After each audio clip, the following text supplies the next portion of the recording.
Welcome to the internet, my friend. How can I help you? We're online.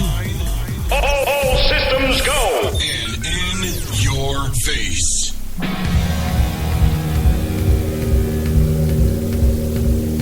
You are listening to the golden microphones of the IMC Radio. News, opinions, and your calls. You gotta see that big picture. Unless you just stop the machine, then you realize, whoa. You have to have some foresight. Don't stop that machine. Air travel. How important is aviation? Important is aviation to you. Yeah, well, ladies and gentlemen, here we are again, Sun Fun 2016. It's Saturday, the last day for me. I know the show goes on to Sunday, but I'm getting out of Dodge. Going to go spend some family time. But we're here in the back deck of Sun Fun Radio with a good friend of mine, Brad Marzari. Launchpad, how you doing, buddy? Oh, my gosh. It's been a good show. Oh, man, that's awesome. The weather's been phenomenal. The population here has been... I think they may be setting some records. Attendance. I'll tell you what record's been set. And you can get it. You can grok it just by looking. The kids. Yes. I did this morning. I ended up doing 4 separate classroom of herds of these kids came by, and we let them take apart the wing. We talked to them about why they should get their rating. Oh, you're talking about out in the Light Sport Expo yes. with Pipistrel. Yep. Yeah. Tell us about the Pipistrel product. Oh, well, we're Pipistrel, and we make an LSA. We make a really good LSA. It does 110 knots at 3.5 gallons per hour. But the thing I hook the kids on is that it's registered as an LSA glider, and you tell the kids, hey, you can fly this glider when you're 14, and you should see you can solo this glider at 14. And their eyes suddenly ding up, and you're like, hey, it's 16 and one age. You can fly this and suddenly, full license. And you see those kids go, do you have a card? And you are also telling me the rest of the story, how, somebody asked, go ahead, say it. About what? Going out for a date? Oh, yeah. What I tell the kids is, why would you want to do this? And the 2 reasons you want to do this is that, 1, you're going to go out to the movies, and your dad says, be back by 10. And the answer is, wait, stop, Dad. 2 federal and safety investigators from your government have certified me that I am mature enough to operate a $100,000 aircraft in the public interest in the national airspace. Let's start talking about midnight. And then you turn, it's like argue with that. And then the other thing is you turn back to the other kids and you go, hey, you're competing with a lot of guys out there. And there's hey, Gloria, do you want to go to the latest Transformer movie and get a pizza?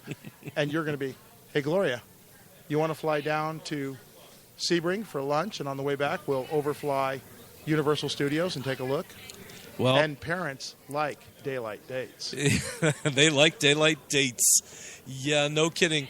I've been talking with a lot of kids. We had some young ladies from the Civil Air Patrol. I had members of different flying clubs out here. And as I'm sitting here watching, teenager after 20-something, after 14-year-old, and over to my left, a couple of young ladies in their early teens. It's remarkable. I mean, truly remarkable. I'm seeing more of the what I would consider under 20 crowd here right. than I have in several years past. And the reason why this is so remarkable to me is when I got here in 2011, the very first thing that I noticed was there were no kids. There was very few un-gray-haired people. And it was startling, it was depressing, and it really upset me. And it set me in motion to get involved with organizations which were helping to inspire youngsters to look towards aerospace. And, of course, at that time, I went over to the aerospace high school, and I talked to people there. I met everybody who was in the high school and got a full education about the efforts that they were making and the other schools were making. And it's paying off now. Right, and the thing that made me feel better was only one of my groups in the last 3 days of kids has been from this local high school. The other ones have been from high schools in the area or student clubs in the area. Remarkable. Really remarkable. And there are student clubs cropping up everywhere. That's absolutely wonderful. There's actually more air shows being created. My friend Steve Tupper, Stephen Force, he does not an air show up there in Michigan. And we've been talking about doing something around Cape Cod. There, of course, is a turkey drop. A turkey drop. Yeah, well, we'll see what we can do. Anyway, I'll be talking about that in future episodes. But Brad, Launchpad, I brought you out here after a conversation we had the other day about the difference in the American versus the European market. And with your experience out in Germany, you give a really unique insight. You've attended more Paris air shows than I know about, than I know from anyone else. I mean, everyone since what, 91? 91. And then Aero, how many have you done? Aero Friedrichshaven's, which used to go every year, and now it's annually. On and on. Since 97 was my first one. I think okay. Since 2004, I've been constant. Certainly long enough for me to ask you, are you young enough to remember before the end of GA in Europe? No, it had already kind of collapsed, and by the time I really got over there and started having fun with it, the Paris Air Show is a completely different animal, and it's gone, unfortunately, way downhill. Originally, the Paris Air Show was all factors of general aviation, and what's happened is now there's nothing there for the owner-operator anymore, or even the student pilot. We're taking hits. Yeah, we happen to be in the middle of the air show where they're doing the live fire recreation. So anyway, I don't know if that's coming across on the microphones. Oh, no, they can't hear it, but it's one hell of a smoke ring. You can't see it from where you are, but that's impressive. Yeah, you can. That's awesome. There was a Corsair doing a strafing run. Anyway, to get us back to the Paris Air Show, the big boys, Jeppesen, Garmin don't even show up anymore to the Paris Air Show. This last year, nobody with a propeller showed up to the. Really? So it's all it's commercial Boeing, military? Lockheed, Airbus, and that was cool. But now the other thing that's not fun about the Paris Air Show is you have the taxiway or the walkways or the streets, and then there's a fence, and the airplanes are on the other side of it. And, really? Yeah, and the pilots. So will you come can't up to the get up fence. close? Yeah, there's no licking the airplanes or touching them or anything. And unless you've got some secret in, and I won't revoke, get you into one of the booths, and you get into one of the booths, and then you tell him, hey, go introduce me to the guy on your left, and you move laterally down to look at it. But when you go up to the booth and ask, can I look at your airplane? The answer is funny. You don't look like a rich Saudi prince with a fat checkbook. Oh, no. And, if you're not ready to buy a $40 million airplane, on scratch, they're not going to give you the, other than just that's awful. let you. And it was. The Paris Air Show has become your supply chain expo. How far down do you want to go? There's booths there. What do you make? We make O-rings. Yeah. Wow, that's we make raw tungsten. It's very disappointing. How about in Britain? I've never gotten to go to Farnborough, but now I want to on the GA side. Yeah. Let's pick it up and go to Aero Friedrichshafen, which happens anywhere from a week to 2 weeks. They try and space it out. Now, where is this? It's hence the name. It's in Friedrichshafen, Germany, which on the big map is the lake that separates Switzerland and Germany. Thank you. Very good. And there, it's a completely different atmosphere because, one, the city has built a convention center on the airport. So what you do is literally all the booths are inside, and the booths are big enough so, like, we take up a quarter of our hall, and we have 6 airplanes in our booth. So, the Pilatus airplane is inside. So everybody, carpeting, almost like what you'd see at a car show, where you have big pavilions. It's done that way. It's all indoors. They have indoor plumbing. And they have real restaurants where the waitress comes and you eat off of plates with silverware. And for those of you that have never been to any of these air shows, Yeah, unfortunately, the truth is we do rely on the blue porta potties a lot. That's for sure. Have to. Sometimes there's the TV production type, trailer Johns, but that must make things very comfortable for the attendees there. It is. It's, like I said, indoor plumbing. But now the other part though is there's no camping. It's more like a trade show. Now it is geared to both business to business for general aviation and directly to the consumer. But the point being is that you open at 9 o'clock, ding, ding, ding, and the doors open. They don't let people in. They're very, this is Germany. We will play by the rules. There's nobody in. Look, no visitors come visit you before 9 o'clock.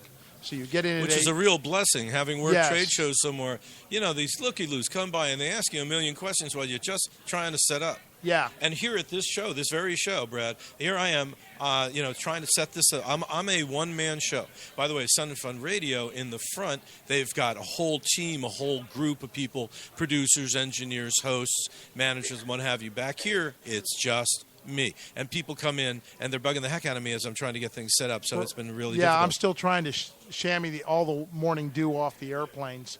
And people are talking to you, and it's like, look, I really need to get the airplane wiped down and unlocked. There, it's 9 o'clock, it starts. And what you really found out is, because we were down in Hall 5, we realized by the second day, we don't have to be ready at 9 o'clock. We can be ready by 10 because everybody, it's not a shotgun start. Everybody's let into Hall 1, and they start working their way up. And it's only the experienced people who will ignore Hall 1 and 2 and then go to 3 or 4 to start their day. Oh, no kidding. So you don't see any customers until 10 o'clock. But what's different about it is, in addition to indoor plumbing, is that come 5 o'clock, the little doorbell goes off, ding, ding, ding. And in about 3 languages, they say, Aero is now closing, and please leave. And everybody leaves, and all the vendors stand around for about 5, and then there'll be the usual after parties, but they're only for the vendors. The customers aren't invited to them. Wow. And some of those are pretty limited, but there's a party every night, but it's not like here where there's all this stuff going on after the show ends. There it's no. And there's no flying. We do have some outdoor, some of the planes are outdoors because they just can't get them in. But they'll have a presence inside and they'll go, come see our airplane that's sitting outside. But it's very much a much more formal, no shorts. No, you're going to wear pants. Well, you're inside too. And then there's a fly-ins. There's like Tonkosh, which is actually named to play of the pun. It happens in Tonnen at Germany, and that's a fly-in camp over. But that's more people fly in, have a party, and fly out the next morning. Who's flying in? That is the GA, our limited GA friends. So they'll have, and that's the big one. They have 300 airplanes fly in. That's a lot of aircraft. And where do most of these people come from? Where are most of the GA in Europe? I will speak just to Germany. In Tonkosh, it's all of Germany. But remember, Germany on the whole is about the size of Oregon and Washington put together. So it's like having a little flying and having everybody from Germany and putting on a little flying and just having all the aircraft from Oregon and Washington come to your event. But as far as vendors go, there are only a couple of vendors show up. And what you would consider the trade booth areas is like one row of one hangar here. That's it. And it's more just of a party atmosphere. And that's it. So there's no flying, no camping at Aero. And there is flying in and camping at the other one. But then there's no, seeing what's the latest and greatest. Right, I can believe that. And now what I really want to emphasize is, to all the ships at seas and within the range of my voice, is to come to one of these air shows. Because the difference being, especially Sun and Fun or up north at Oshkosh, that little show up north, is the friendliness. My German wife, the first time I brought her here, was just stunned at how friendly people were and how I'm talking to a vendor, and they're like, "Would you like a bottle of water?" And she was like, "What?" Yes. And It's startling. the friendliness here, the openness, the enjoyable of an American air show is something. It goes with the culture. It goes with the aviation. Well, what's interesting about that is there's this new generation of kids. There is a very big resurgence, and apparently it feels the adults who have been looking to nurture the growth have laid out, with the kids' help, a relatively new style of encounter. It is warm and friendly. God bless the greatest generation and what they did, their sacrifices, how they served. The style of doing business has changed. The millennials are growing up, and they're wanting to get into aviation. Technology, first and foremost, it's a technology they're familiar with. They've grown up with flat panel displays. They've grown up with Twitter, Pinterest, texting, and their thumbs move faster than any keyboard that I know. And one of the things I think they're faster at is being able to throw between two different apps on their device, where it does this function, and I need to do this other function. That's in this other app. Flip, flip, flip, poke, poke, poke. There we are. And then paste, and and there's your data for grabbed from the data from one function dropped into a second function. I see that a lot. And it's wonderful to watch it in action. It's great, and it's great to see the kids here. Let's see, you've never gone down to the Middle East. We talked about that. Yeah, the Dubai Air Show. I've never done that. I've had representatives go down there. The big thing there is it's trying to compete with the Paris Air Show, and what they're doing is they're forcing the big guys to announce their contract bids down there. Well, we really don't know about that. That's the way it appears to you, and that, of course, is your opinion. And we'll see. We will see what happens. But the wonderful thing is your effort with Pipistrel has been stellar. The aircraft, the fit and finish of that machine, par none. I was looking at one particular aircraft yesterday that was. I mean, folks, I just want to shift gears and talk about that aircraft before we wrap this up. I want to say one last thing. Which will be in about 3 minutes. Go ahead. One last thing about, I've been poo-pooing the Paris Air Show. There is only two reasons to go. One is to say, gee, I went. And the other reason, though, that's really cool that about 75% of the people miss who go there is that it's a taxiway that, they turn into the walkway where where you can go look at the aircraft behind the fence. But in the middle of the taxiway is a plaque, a granite plaque. This is the spot where Lindbergh landed. Oh, no kidding. So I've got photos of me standing where Lindbergh. That's kind of one of those touchstone things. You got to go, Well, you have to understand, folks, I'm sitting in front of a guy who lives for those icons.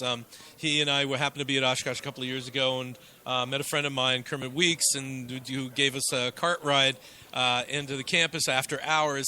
And Launchpad asked him to get his logbook signed, and sure enough, Kermit drove him all the way. We're locked on the inside of the trade show. This is that long after hours, and Kermit was awesome to do that. What are some of the signatures you have in your? I've got, the usual rows. I got Sean Tucker. I've got Hal Shevers, who did, from Sporties. Yeah, Sporties, of course. It was really funny. I got John and Martha King to sign my logbook. Cool. I've got really sign it, not just digitally. Well, that was it. I was like, would you sign my logbook? And everybody kind of went pause, and I went, you taught me how to fly. Rob Reiner, our air announcer here, has signed it. I've gotten, it's my own, and like I tell them, this isn't going to end up on ebook. This is mine. And that's wonderful. I admire you for that. Launchpad, it's a riot. Every time we get together, we end up going to do something, which is a lot of fun. So thanks for coming by and telling your story. It's always a treat. And we'll be seeing you probably at Oshkosh, right? You're going to be at Oshkosh? Oh, yes. All right, well, I'll certainly be out there. And, this brings us to the end of yet one other midfield takeoff show at Oshkosh 2013. I said that again, 2016.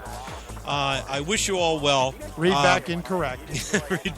Negative, read back incorrect.